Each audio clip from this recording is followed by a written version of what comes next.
नमस्कार प्रिय विद्यार्थियों, आज हम बीए प्रथम वर्ष की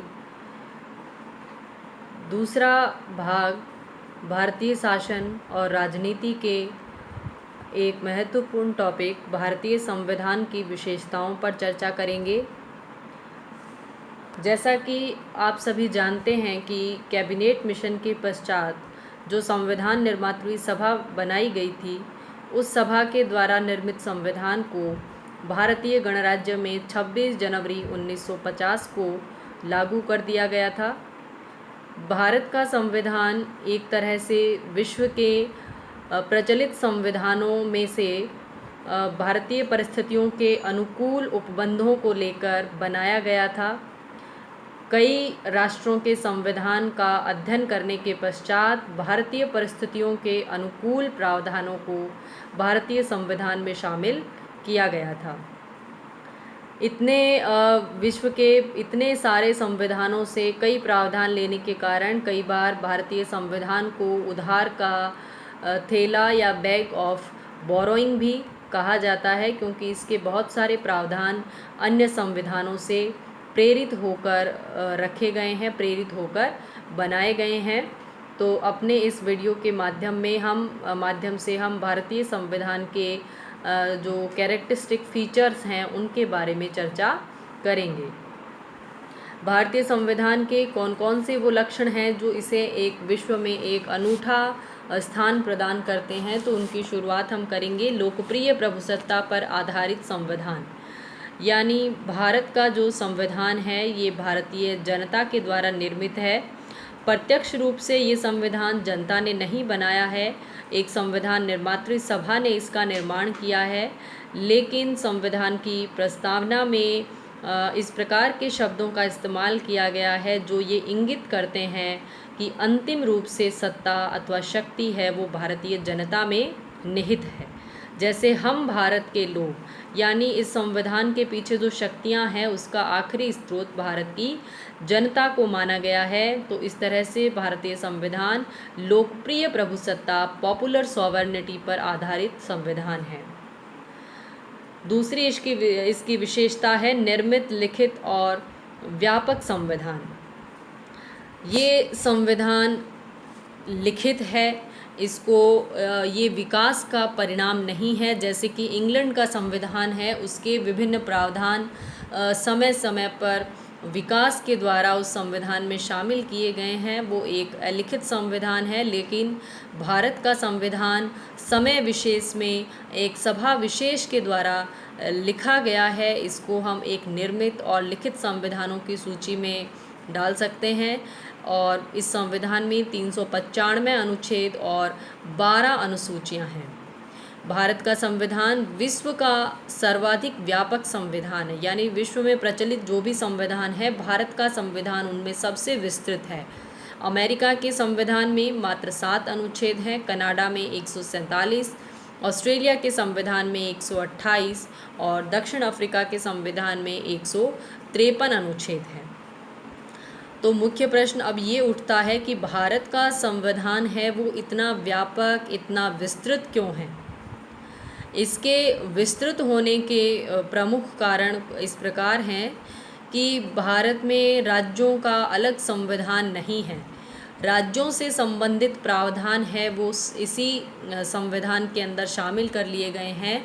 राज्यों की विधायिका, उनकी कार्यपालिका, राज्य में न्यायपालिका का ढांचा, यहाँ तक कि जिला प्रशासन से संबंधित कुछ प्रावधान भी भारतीय संविधान में शामिल किए गए हैं। तो ये पहला प्रमुख कारण है जिसके कारण संविधान का आकार इतना विस्तृत अथवा इतना व्यापक हो गया है। दूसरा मुख्य कारण जो हम गिना सकते हैं वो ये है कि संवैधानिक संबंधों अथवा संघीय जो इकाइयां हैं, यानी संघ और राज्य के जो संबंध हैं उसके अतिरिक्त कई डे टू डे अथवा रूटीन मैटर्स जो हैं उनको भी भारतीय संविधान में लिखा गया है। जैसे निर्वाचन आयोग, अल्पसंख्यक समुदाय है उसके लिए कई रक्षोपाय है, उनको भी संविधान में शामिल किया गया है। अनुसूचित जाति और जनजाति से संबंधित विशेष उपबंधों की व्यवस्था भी इसमें की गई है। तो ये सब कुछ ऐसे कारण हैं जिनको संविधान में स्थान दिया गया है, और सामान्यतः विश्व के अन्य संविधानों में इस प्रकार के उपबंध हैं वो नहीं मिलते हैं। क्षेत्रीय भाषाएं, अखिल भारतीय सेवाएं, ठीक है, इस तरह के सभी प्रावधान, नागरिकता, ये सभी प्रावधान संविधान में शामिल किए गए हैं। इसके कारण संविधान का आकार है वो बहुत व्यापक हो गया है। अगला इसका महत्वपूर्ण गुण है संप्रभुत्व संपन्न लोकतांत्रिक गणराज्य। संप्रभुत्व संपन्न का अर्थ है कि भारत ने एक इस प्रकार की शासन व्यवस्था का निर्माण किया है जिस पर किसी बाहरी सत्ता का कोई अधिकार नहीं है। भारत अंतर्राष्ट्रीय क्षेत्र में अपनी इच्छा के अनुसार आचरण कर सकता है, और साथ ही आंतरिक मामलों में भी वो स्वयंभू है, संप्रभु है। किसी बाहरी सत्ता का आज्ञा मानने के लिए भारतीय शासन है वो बाध्य नहीं है। दूसरा इसका खंड है ये है लोकतांत्रिक राज्य। लोकतांत्रिक राज्य यानी भारत में शासन करने की जो शक्तियां हैं वो जनता में निहित है। जनता अपने प्रतिनिधियों को निर्वाचित करती है जो जनता के स्वामी नहीं बल्कि सेवक बनकर कार्य करते हैं। तीसरा इसका हम बिंदु देखें तो वो है गणराज्य। इसमें 3 खंड हुए ना, संप्रभुत्व संपन्न होना, दूसरा लोकतांत्रिक होना, और तीसरी चीज़ है गणराज्य। तो भारत है उसने गणराज्य को अपनाया है। इंडिया इज़ ए रिपब्लिक, यानी भारत का जो राष्ट्र प्रमुख होगा, भारत का राष्ट्र प्रमुख कौन है? राष्ट्रपति। ये वंशानुगत न होकर निर्वाचित होगा।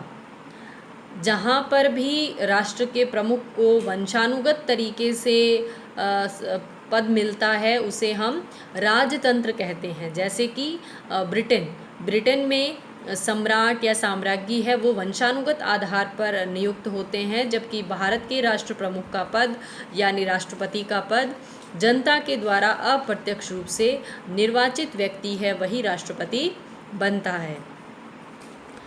अगला बिंदु है समाजवादी राज्य, यानी एक विशेष प्रकार के आर्थिक मॉडल को, विशेष प्रकार की अर्थव्यवस्था को भारतीय संविधान के द्वारा अपनाया गया है।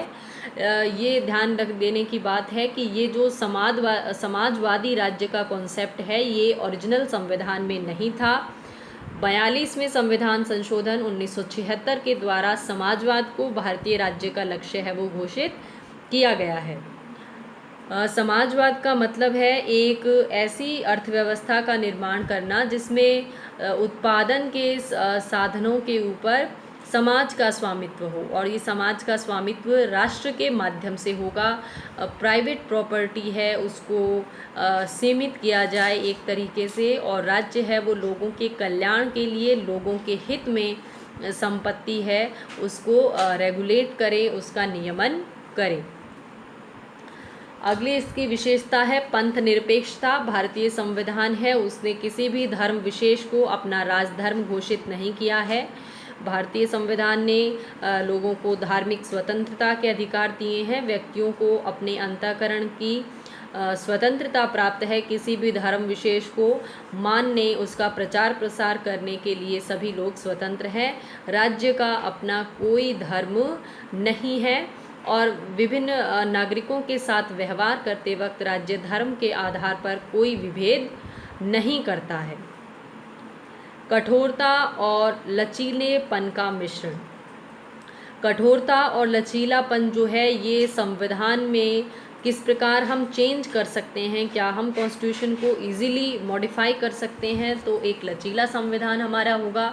और यदि संविधान में संशोधन करने के तरीके बहुत दुष्कर हैं, बहुत मुश्किल है, तो एक हमारे पास कठोर संविधान है।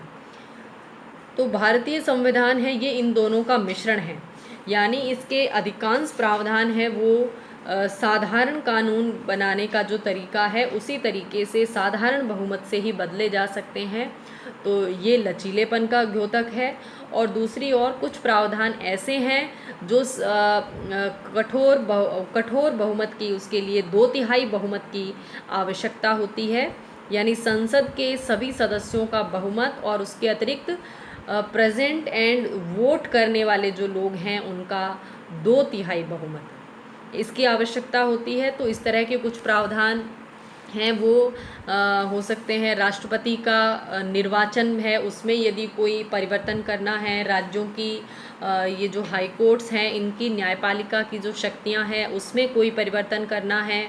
इस तरह के कुछ प्रावधान हैं जो संघ और इकाइयों के शक्ति विभाजन को यदि बदलने का कोई प्रावधान है, या फिर राज्यों का संसद में कैसा प्रतिनिधित्व होगा इसके संबंधी कोई प्रावधान है। यानी ये सब ऐसे मुद्दे हैं जो शक्ति का जो बंटवारा किया गया है संघ और राज्यों के बीच में, इसको अल्टर कर सकते हैं, इसको बदल सकते हैं। तो ऐसे सभी मुद्दों में संशोधन के लिए कठोर बहुमत है उसको प्राप्त करना होगा, और साथ ही साथ राज्यों की सहमति भी आवश्यक होगी। लेकिन कुछ प्रावधान ऐसे हैं जिनमें संसद अकेले ही साधारण बहुमत से ही बदलाव कर सकती है, जैसे नए राज्यों का निर्माण, वर्तमान राज्यों का पुनर्गठन, नागरिकता कानून में संशोधन। इस तरह के कई काम हैं वो संसद अकेले ही साधारण बहुमत के द्वारा कर सकती है। तो इस तरह से हम कहेंगे कि भारतीय संविधान है उसने कठोरता और लचीलेपन का एक अनूठा मिश्रण है वो अपनाया है। फिर है संसदीय शासन व्यवस्था। व्यवस्थापिका और कार्यपालिका के आपसी संबंधों के आधार पर शासन व्यवस्थाएं मुख्यतः दो प्रकार की होती है, संसदीय शासन व्यवस्था और अध्यक्षात्मक शासन व्यवस्था। तो इनमें से भारत ने संसदीय शासन व्यवस्था, पार्लियामेंट्री फॉर्म ऑफ गवर्नमेंट को अपनाया है, जिसे आम बोलचाल में वेस्टमिनिस्टर मॉडल ऑफ गवर्नमेंट भी कहा जाता है। इस प्रकार की शासन व्यवस्था में दो प्रकार की कार्यपालिकाएं होती है, नाम मात्र की कार्यपालिका और वास्तविक कार्यपालिका। नाम मात्र की कार्यपालिका राष्ट्रपति है और वास्तविक कार्यपालिका प्रधानमंत्री सहित मंत्री परिषद है, वो हमारी वास्तविक कार्यपालिका है। यदि संबंधों के आधार पर देखा जाए तो संसदीय शासन व्यवस्था में कार्यपालिका व्यवस्थापिका से के साथ घनिष्ठ रूप से संबंध रखती है, घनिष्ठ रूप से संबंधित होती है। यानी हमारे जो मंत्री हैं, हमारी मंत्री परिषद के जो सदस्य हैं, वो अवश्य ही हमारी संसद के सदस्य होते हैं।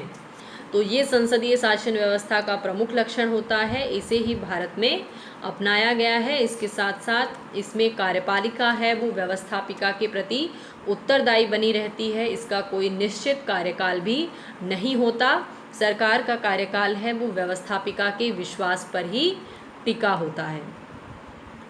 फिर है एकात्मक लक्षणों के साथ संघीय शासन व्यवस्था, federal government with some unitary features. तो भारत में संघीय शासन व्यवस्था को अपनाया गया है। हालांकि संघ शब्द का इस्तेमाल भारतीय संविधान में कहीं भी नहीं किया गया है, फेडरल शब्द का इस्तेमाल नहीं हुआ है, इसके स्थान पर यूनियन शब्द का इस्तेमाल हुआ है। तो भारत के संविधान का यदि हम अध्ययन करते हैं तो पहले अनुच्छेद में ही कहा गया है, इंडिया अर्थात भारत राज्यों का एक संघ होगा। India that is Bharat shall be A union of state. इस तरह से एक संघीय शासन की स्थापना की गई है। संघीय शासन के सभी लक्षणों को भारत में अपनाया गया है, यानी कि शक्ति विभाजन किया गया है, स्वतंत्र न्यायपालिका की व्यवस्था की गई है। इस तरह के कई लक्षण हैं जो संघीय होते हैं। लिखित और निर्मित संविधान का होना, संविधान में कठोरता के तत्वों का होना, ये सब भारतीय संविधान में समाहित किए गए हैं। लेकिन कुछ एकात्मक लक्षण हैं वो भी भारत के संविधान में पाए जाते हैं, जैसे इकहरी नागरिकता। संघीय शासन का प्रमुख लक्षण होता है कि नागरिक हैं वो संघ के नागरिक भी होते हैं और राज्यों के नागरिक भी होते हैं, लेकिन भारत में इससे विचलन पाया जाता है, इकहरी नागरिकता पाई जाती है। न्यायपालिका भी इकहरी है, जिसके शीर्ष पर हमारा सुप्रीम कोर्ट है, और अखिल भारतीय सेवाओं का गठन किया गया है जो भारत को फिर से एक यूनिटरी फीचर प्रदान करते हैं। राष्ट्रपति है वो अपने एजेंट के रूप में या केंद्र के एजेंट के रूप में राज्यपाल की नियुक्तियां करता है, और संसद को ये शक्तियां हैं कि वो राज्य के नाम और सीमाओं में परिवर्तन कर दे। इसके अलावा संकटकालीन जो शक्तियां हैं, इमरजेंसी की जो सिचुएशन है, उसमें भारतीय संघ है वो पूरी तरह से यूनिटरी फीचर्स वाला स्टेट हो जाता है, पूरी तरह से एकात्मक लक्षण है उसको वो अपना लेता है, राज्यों की पावर्स है वो कर्टेल हो जाती है, राज्य की शक्तियां हैं उसके ऊपर संघ है वो एक तरह से काबिज हो जाता है। तो भारत के संविधान में एक्सीजेंसीज को या फिर जो आपात में या कुछ परिस्थितियां ऐसी हो सकती है जब भारत में एकात्मक लक्षणों की आवश्यकता पड़े, तो वो समायोजन भी इस तरीके से आपातकालीन शक्तियों के रूप में कर लिया गया है। फिर है संसदीय प्रभुसत्ता और न्यायिक सर्वोच्चता में समन्वय। संसदीय प्रभुसत्ता का मतलब होता है कि संसद का ही सर्वोच्च होना, जो स्थिति ब्रिटेन में पाई जाती है। वहाँ पर सरकार के 3 अंग कार्यपालिका, न्यायपालिका और व्यवस्थापिका में व्यवस्थापिका यानी वहाँ की पार्लियामेंट है वही सर्वोच्च है। न्यायपालिका के पास कोई शक्तियाँ नहीं हैं कि वो संसद के द्वारा बनाए गए कानूनों की जांच कर सके या उन्हें अवैध ठहरा सके। तो इंग्लैंड में व्यवस्थापिका सर्वोच्च है। पार्लियामेंट के द्वारा निर्मित कानूनों को किसी भी न्यायालय में चुनौती नहीं दी जा सकती। डी लोमे ने तो यहाँ तक कहा है कि हमारी पार्लियामेंट बस स्त्री को पुरुष और पुरुष को स्त्री नहीं बना सकती और कुछ भी कर सकती है। यानी कि ब्रिटिश शासन व्यवस्था के अंदर पार्लियामेंट है वो सर्वशक्तिमान है। इसके विपरीत न्यायिक सर्वोच्चता जो होती है वो अमेरिका के संविधान में लागू है। वहाँ अमेरिका का जो सुप्रीम कोर्ट है वो संविधान का एक तरह से गार्जियन है, संविधान का रक्षक है।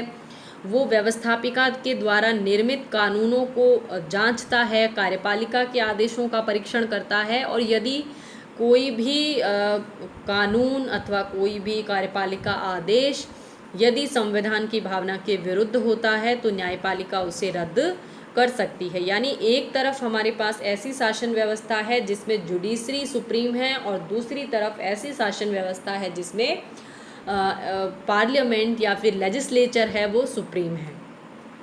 लेकिन भारतीय संविधान में इन दोनों का समायोजन करने का प्रयास किया गया है। संसदीय शासन व्यवस्था को अपनाकर व्यवस्थापन के क्षेत्र में यानी लेजिस्लेचर के फील्ड में संसद की सर्वोच्चता है उसको स्वीकार किया है, लेकिन साथ ही संघीय शासन व्यवस्था की जो विशेषता होती है कि कोर्ट अथवा न्यायालय जो है वो संविधान के रक्षक होंगे और वो संविधान के विरुद्ध जो आदेश और विधियां होगी उनको अवैध घोषित करेंगे। उस व्यवस्था को भी अपनाया गया है। तो यानी भारत में ना तो पूरी तरह से संसद सर्वोच्च है और ना ही अमेरिका की भांति सर्वशक्तिमान न्यायपालिका है, बल्कि भारत ने इन दोनों के बीच का एक रास्ता है उसको अपनाने का प्रयास किया है। यानी संसद अपनी सीमा में रहकर जो चाहे कानून है वो बना सकती है और न्यायपालिका भी संविधान की सीमा में रहकर ही उन कानूनों का परीक्षण कर पाती है। अगली विशेषता है मौलिक अधिकार और मूल कर्तव्य। मौलिक अधिकार भारत के संविधान में तीसरे अध्याय में डाले गए हैं और संविधान निर्माताओं की ये सोच थी कि एक तरह से नागरिकों के जो मौलिक अधिकार हैं उनको संविधान के अंदर ही लिख देना, उनको लिखित रूप में प्रोवाइड कराना उनकी रक्षा के लिए काफ़ी आवश्यक है। तो इस तरह से मौलिक अधिकार है वो अस्तित्व में आए हैं। ये अमेरिका के संविधान से प्रेरित हैं। और इसके अलावा मूल कर्तव्य है वो ओरिजिनल संविधान में या जो मूल संविधान है उसके अंदर नहीं थे। इनको भी 42वें संविधान संशोधन 1976 के द्वारा डाला गया है, भाग 4 कै, और इसमें नागरिकों के राष्ट्र के प्रति क्या मूल कर्तव्य हैं उनका उल्लेख किया गया है। ये आयरलैंड के संविधान से प्रेरित हैं। इसके पश्चात है राज्य के नीति निर्देशक तत्व, directive principles of state policies. ये संविधान के चौथे अध्याय में है। नीति निर्देशक तत्व क्या होते हैं कि राज्य को अपनी नीतियों का संचालन किस प्रकार करना चाहिए उसके लिए जो गाइडलाइंस दी गई है, पॉलिसी फॉर्मुलेशन के लिए जो अनुशंसाएं दी गई है, उनको हम नीति निर्देशक तत्व कहते हैं। ये आयरलैंड के संविधान से प्रेरित हैं। नीति निर्देशक तत्व है उनको न्यायालय के द्वारा लागू नहीं किया जा सकता, लेकिन फिर भी ये देश के शासन में मूलभूत तत्व हैं। इसके बाद है स्वतंत्र न्यायपालिका। संघीय शासन है, उसमें स्वतंत्र न्यायपालिका का होना बहुत आवश्यक है, क्योंकि जब भी केंद्र और राज्यों में किसी विषय पर कोई विवाद उत्पन्न होता है तो उसका हल करने के लिए एक इंडिपेंडेंट जुडिशरी की आवश्यकता होती है, और इसीलिए भारत में एक स्वतंत्र न्यायपालिका की व्यवस्था की गई है। उसके अलावा नागरिकों के मौलिक अधिकार, संविधान की व्याख्या करना, ये सब कुछ ऐसे काम हैं जिनके लिए न्यायपालिका का स्वतंत्र होना आवश्यक है। तो इसकी स्वतंत्रता के लिए क्या किया गया है कि सर्वोच्च न्यायालय और उच्च न्यायालय है, इनके न्यायाधीशों की नियुक्ति राष्ट्रपति के द्वारा की जाएगी। इनके कार्यकाल के दौरान इनके पद में, इनके वेतन भत्तों में किसी प्रकार की कटौती नहीं की जाएगी, और इनको हटाने के लिए या इनके जो कार्यकाल है उसको एक सुरक्षा प्रदान की गई है, जो हाई कोर्ट्स के मामले में 62 ईयर है और सुप्रीम कोर्ट के मामले में 65 ईयर है। तो इम्पीचमेंट या महाभियोग जैसी एक मुश्किल प्रक्रिया इनको हटाने के लिए अपनाई जाती है। तो इतनी कठिन प्रक्रिया होने के कारण इनको एक तरह से इम्यूनिटी हासिल है, ये बिना कार्यपालिका के दबाव में आए स्वतंत्र रूप से अपना कार्य है वो कर सकते हैं। फिर है वयस्क मताधिकार की व्यवस्था। वयस्क मताधिकार यानी एडल्ट यूनिवर्सल एडल्ट फ्रेंचाइजी सार्वभौमिक वयस्क मताधिकार भारतीय संविधान में लागू होते ही 18 शुरू में तो 21 थी, लेकिन इसको 1989 में इसको 18 वर्ष कर दिया गया है एक संशोधन के द्वारा। तो एक निश्चित उम्र तय की गई है जिस उम्र की प्राप्ति के पश्चात प्रत्येक व्यक्ति है वो मतदान करने के योग्य माना जाएगा। तो सार्वभौमिक वयस्क मताधिकार की व्यवस्था की गई है, यानी बिना जाति, बिना धर्म, बिना लिंग, वर्ण, किसी भी भेदभाव के बिना सभी नागरिकों को मतदान का अधिकार है वो प्रदान किया गया है। 1909 का जो कानून था, मार्ले मिंटो अधिनियम, उसके द्वारा भारत में सांप्रदायिक प्रतिनिधित्व, कम्युनल रिप्रेजेंटेशन की शुरुआत की गई थी, जिसने भारत के विभिन्न संप्रदायों को एक दूसरे का विरोधी बना दिया था। तो इस व्यवस्था को खत्म करके और वयस्क मताधिकार की व्यवस्था है वो की गई है। इसके अतिरिक्त भारतीय संविधान में एकल नागरिकता को अपनाया गया है। अल्पसंख्यक और पिछड़े वर्गों के कल्याण के लिए भी एक विशेष व्यवस्था है वो की गई है। कल्याणकारी राज्य की स्थापना भारतीय राज्य है उसका आदर्श है, और इस संविधान के माध्यम से सभी लोगों के लिए, सभी नागरिकों के लिए सामाजिक, आर्थिक और राजनैतिक न्याय की स्थापना ही भारतीय राज्य का लक्ष्य है। तो इन सभी लक्ष्यों की प्राप्ति के लिए ही ये अनूठी विशेषताएं भारतीय संविधान में शामिल की गई हैं। धन्यवाद।